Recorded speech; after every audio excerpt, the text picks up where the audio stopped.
ಚಲಿಸುತ್ತಿದ್ದ bike ಮೇಲೆ ಮರ ಬಿದ್ದು ಸ್ಥಳದಲ್ಲಿಯೇ ಮೃತಪಟ್ಟ ಯುವಕ.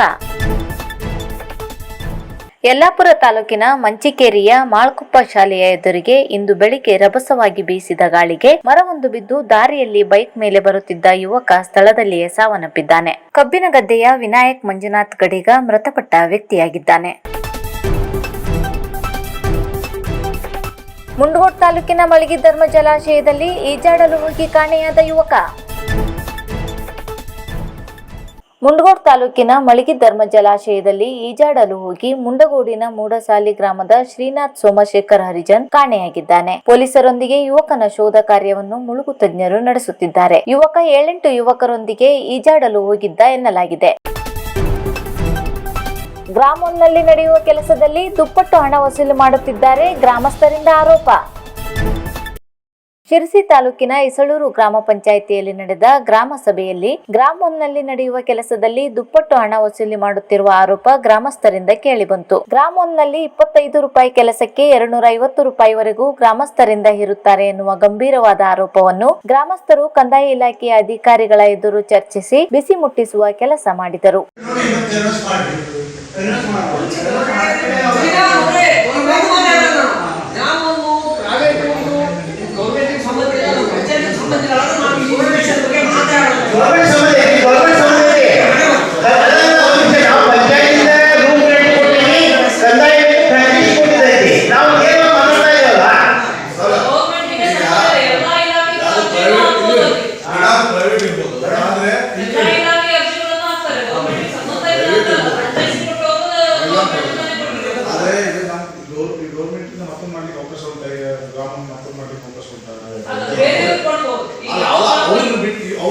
ಇನ್ನೊಬ್ರು ಇರ್ತಾರೆ ಆತರ ಅವಕಾಶ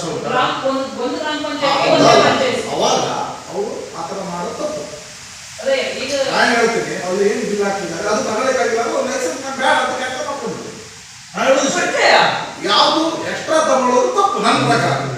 ಇನ್ನೇನು ನೀವು ಹೇಳಿದ್ರೆ 50 ರೂಪಾಯಿ ತಗೊಳ್ಳೋದು 25 ರೂಪಾಯಿ ತಗೊಳ್ಳೋದು 25 ರೂಪಾಯಿಗೆ ಆಗಲ್ಲ, ಸ್ವಲ್ಪ ಹೆಚ್ಚು ಕಡಿಮೆ ಆಗ್ತದೆ, ಸಣ್ಣ ಅಮೌಂಟ್ ಅಲ್ಲೇ ಮುಗಿತದೆ ಅಂತ ಮಾಡ್ಕೊಳ್ಳಿ.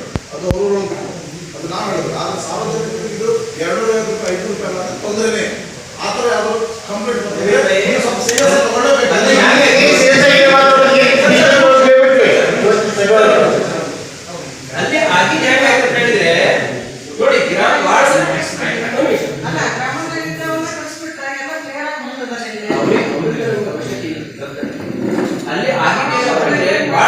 ಆಗಿ ಹೇಳಿದ್ರೆ ನೋಡಿ ಅಲ್ಲಿ ವಾರ್ಡ್ ಸಭೆ ಒಳಗೆ ಜನ ಏನ್ ಮಾಡಿದ್ರು, ಅವರಿಗೆ ನಮ್ಗೆ ಗೊತ್ತಾಗ್ತದೆ ಅವರಿಗೆ ತೊಂದರೆ ಇದೆ, ಇದು ಗ್ರಾಮ 1ನಲ್ಲಿ ಅಷ್ಟೆಲ್ಲ ಕೆಲಸ ಆಗುದಿಲ್ಲ ಅಂತ ಹೇಳಿದ್ರೆ ಅವ್ರು 25 ರೂಪಾಯಿ ಹಾಕಿ 3 ರೂಪಾಯಿ ತಗೊಂಡು ಅಭ್ಯಂತರ ಇಲ್ಲ.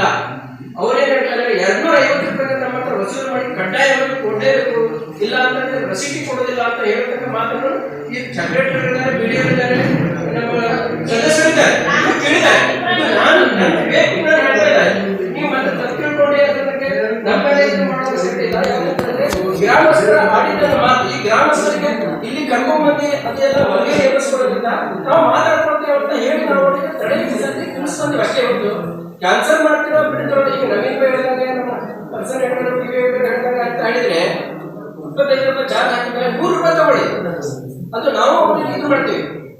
ನಮ್ಮ ಹತ್ರ ಆಗ್ತದೆ ನಾವು 200 ರೂಪಾಯಿ ಕೊಡ್ತೀವಿ. ನಾನು ನನ್ನ ರಿಯಾಕ್ಟೇಷನ್ ನಾವು ಇನ್ನೊಬ್ಬರಿಗೆ 200 ರೂಪಾಯಿ ಕೊಡ್ರಿ ಅಂತ ಹೇಳ್ತೆ ಅಂತ ಹೇಳಿದ್ರೆ ನನ್ನ ತಪ್ಪಲ್ಲ. ಅದು ಜನ ನಮಗೆ ಕೇಳ್ತಾರೆ, ನೀವೇನ್ ಮಾಡ್ತೀರಿ ಸದಸ್ಯ. ಅವತ್ತೇ ನಾನು ಪಂಚಾಯತ್ ಒಳಗೆ ಇದ್ದೆ, ಮೀಟಿಂಗ್ ದಿನ ಜನ 4 ಜನ ಬಂದ್ರು, ಪಿಡಿಒ ನನ್ನ ಸಿಕ್ಕಾದ್ರು, ನೀವು ಜನರಿಗೆ ಇಲ್ಲೇ ಕರ್ಸಿರಿ ಅಂತ ಹೇಳಿ ನಾನು ಕೈಗಿಸ್ಲಿಲ್ಲ, ಅವರೇ ಬಂದಿದ್ದಾಗಿತ್ತು. ಇದೇ ಮಾತು ತಗೊಂಡು ಬಂದಿದ್ರು. ನಾನು ಅವ್ರಿಗೆ ಮುರುಗೇಶ್ವರಿಗೆ ಹೇಳಿದೆ, ನೋಡ್ರಿ ಆಗಿದ್ದಾಗಿತ್ತು, ನೀವು ಸುಧಾರಿಸೋರಿಗೆ ಕಳ್ಸಾಕಿ, ಇದು ಮುಂದುವರಿಸ್ಕೋಬೇಡ್ರಿ ಅಂತ ಹೇಳಿದೆ. ಅವ್ರು ಏನ್ ಮಾಡ್ತಾರೆ ಮಾಡಿ ನಾನು ನೋಡ್ಕೊಳ್ತೇನೆ ಅಂತ ಸಹಿತ ಮಾತಿಗೆ ಅವ್ರು ಹೇಳಿದ್ಮೇಲೆ ಅವ್ರಿಗೆ. ಶಿರಸಿ ತಾಲೂಕಿನ ಬಾಶಿ ಸರ್ಕಾರಿ ಕಿರಿಯ ಪ್ರಾಥಮಿಕ ಶಾಲೆಯ ಮಣ್ಣಿನ ಗೋಡೆ ಕುಸಿಯುವ ಹಂತಕ್ಕೆ ಬಂದಿರುವುದರಿಂದ ಭೇಟಿ ನೀಡಿದ ಬಿಇಒ ನಾಗರಾಜ್ ನಾಯ್ಕ್. ಶಿರಸಿ ತಾಲೂಕಿನ ಬಾಶಿ ಸರ್ಕಾರಿ ಕಿರಿಯ ಪ್ರಾಥಮಿಕ ಶಾಲೆಯ ಮಣ್ಣಿನ ಗೋಡೆ ಮಳೆಯ ನೀರು ಬಿದ್ದು ಕುಸಿಯುವ ಹಂತದಲ್ಲಿರುವ ಕಟ್ಟಡವನ್ನು ವೀಕ್ಷಿಸಿ ಮುಂದಿನ ಸೂಕ್ತ ಕ್ರಮ ಕೈಗೊಳ್ಳುವ ನಿಟ್ಟಿನಲ್ಲಿ ಶಾಲೆಗೆ ಭೇಟಿ ನೀಡಿದ ಬಿಇಒ ನಾಗರಾಜ್ ನಾಯ್ಕ್ ಶಾಲೆಯ 2 ತರಗತಿಗಳನ್ನು ಪಕ್ಕದ ದೇವಸ್ಥಾನಕ್ಕೆ ಸ್ಥಳಾಂತರಿಸಿದರು. ಹೊಸ 4 ಕಟ್ಟಡಕ್ಕೆ ಶಾಸಕರ ಗಮನಕ್ಕೆ ತರುವುದಾಗಿ ತಿಳಿಸಿದರು. ಈ ಸಂದರ್ಭದಲ್ಲಿ ಪಿಡಿಒ ನಾಗರಾಜ್, ಗ್ರಾಮ ಪಂಚಾಯತ್ ಉಪಾಧ್ಯಕ್ಷರು ಮುತ್ತಮ್ಮ ಮಡಿವಾಳ್, ಗ್ರಾಮ ಪಂಚಾಯತ್ ಸದಸ್ಯರಾದ ಗಜಾನನ್ ಎಂ ಗೌಡ, ಸರಿತಾ ಗೌಡ, ಜಿಲ್ಲಾ ರೈತ ಸಂಘದ ಅಧ್ಯಕ್ಷರಾದ ಜಯಶೀಲ ಯಲ್ಲಾಗೌಡ, ಉತ್ತರ ಕನ್ನಡ ಜಿಲ್ಲಾ ಕಾಂಗ್ರೆಸ್ ಕಾರ್ಯದರ್ಶಿ ಕಿರಣ್ ಬಿ ನಾಯ್ಕ್, ಮಾಜಿ ಗ್ರಾಮ ಪಂಚಾಯಿತಿ ಭಾಷೆಯ ಅಧ್ಯಕ್ಷರಾದ ಗಣಪತಿ ನಾಯ್ಕ್, ಎಸ್ಟಿಎಂಸಿ ಅಧ್ಯಕ್ಷರಾದ ಬಸವರಾಜ್ ನಾಯ್ಕ್, ಗಣಪತಿ ಚೆನ್ನಯ್ಯ ಭಾಷಿ ಅಧ್ಯಕ್ಷರು, ಉತ್ತರ ಕನ್ನಡ ಜಿಲ್ಲಾ ಕಾಂಗ್ರೆಸ್ ಸಾಮಾಜಿಕ ಜಾಲತಾಣ ಪರಿಶಿಷ್ಟ ವಿಭಾಗ, ಶಾಲಾ ಮುಖ್ಯ ಶಿಕ್ಷಕರಾದ ಗೌರೀಶ್ ಡಿ ಅಡಿಗುಂಡಿ, ಹಾಲು ಒಕ್ಕೂಟ ಸಮಿತಿಯ ಅಧ್ಯಕ್ಷರು ಪ್ರವೀಣ್ ಪಾಟೀಲ್, ಮಾಜಿ ಎಸ್ಟಿಎಂಸಿ ಅಧ್ಯಕ್ಷರು ರಾಘವೇಂದ್ರ ನಾಯ್ಕ್ ಮತ್ತು ಸಮಸ್ತ ಎಸ್ಟಿಎಂಸಿ ಮತ್ತು ಊರ ನಾಗರಿಕರು ಉಪಸ್ಥಿತರಿದ್ದರು. ಶಿರ್ಸಿ ತಾಲೂಕಿನಲ್ಲಿ ಕಳೆದ 8-10 ದಿನಗಳಿಂದ ಭಾರೀ ಮಳೆ ಬೀಳುತ್ತಾ ಇರುವುದರಿಂದ ಈ ಭಾಷಿ ಭಾಗಕ್ಕೆ ನಾನು ಇವತ್ತು ಭೇಟಿ ನೀಡಿದಾಗ ಭಾಷಿ ಹಿರಿಯ ಪ್ರಾಥಮಿಕ ಶಾಲೆಯಲ್ಲಿ 3 ಮಣ್ಣಿನ ಕೊಠಡಿಗಳು ಮತ್ತು 2 RCC ಕಟ್ಟಡಗಳು ಇರ್ತವೆ.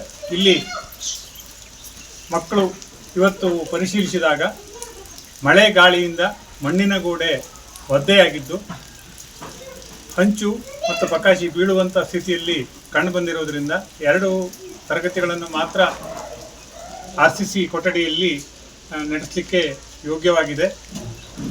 ಜೊತೆಗೆ ಮಣ್ಣಿನ ಗೋಡೆಯಲ್ಲಿ ಪರ್ಯಾಯ ವ್ಯವಸ್ಥೆಯನ್ನು ಮಾಡೋದಕ್ಕಾಗಿ ಪಕ್ಕದ ದೇವಸ್ಥಾನದಲ್ಲಿ ಕೆಲವು ದಿನಗಳ ಕಾಲ ನಾವು ತರಗತಿಗಳನ್ನು ನಡೆಸ್ಬೋದು ಅನ್ನುವ ಒಂದು ತೀರ್ಮಾನವನ್ನು ಇವತ್ತು ತೆಗೆದುಕೊಳ್ಳಲಾಗಿತ್ತು. ಈ ಒಂದು ಕಟ್ಟಡ ಏನಿದೆ ಇದನ್ನು ಪರಿಶೀಲನೆ ಮಾಡಿ ಇದಕ್ಕೆ ಹೊಸದಾಗಿ 4 ಕೊಠಡಿಗಳ ಅವಶ್ಯಕತೆಗಳು ಕಂಡು ಬರ್ತಾ ಇದೆ. ಇದನ್ನು ನಾನು ಇವತ್ತು ತಹಸೀಲ್ದಾರ್ ಮತ್ತು ಮೇಲಧಿಕಾರಿಗಳ ಗಮನಕ್ಕೆ ತರುವಂತಹ ಪ್ರಯತ್ನವನ್ನು ಇವತ್ತು ನಾನು ಮಾಡ್ತೀನಿ. ಈಗಾಗಲೇ ಶಾಸಕರ ಗಮನಕ್ಕೂ ಕೂಡ ಅದನ್ನು ನಾನು ತಂದಿರ್ತೇನೆ. ಇಲ್ಲಿ ಬಂದು ನಮ್ಮ ಜೊತೆಗೆ ಶಾಲೆಯ ಮುಖ್ಯೋಪಾಧ್ಯಾಯರು, SDMC ಅಧ್ಯಕ್ಷರು, ಊರ ಹಿರಿಯರು ಎಲ್ಲರೂ ಕೂಡ ಜೊತೆಗೆ ಚರ್ಚೆ ಮಾಡಿ ಮುಂದೆ ಏನು ಮಾಡಬೇಕು ಅನ್ನುವ ಒಂದು ತೀರ್ಮಾನವನ್ನು ಕೂಡ ತೆಗೆದುಕೊಳ್ಳುವಂಥ ಪ್ರಯತ್ನವನ್ನು ನಾವು ಮಾಡ್ತೀವಿ.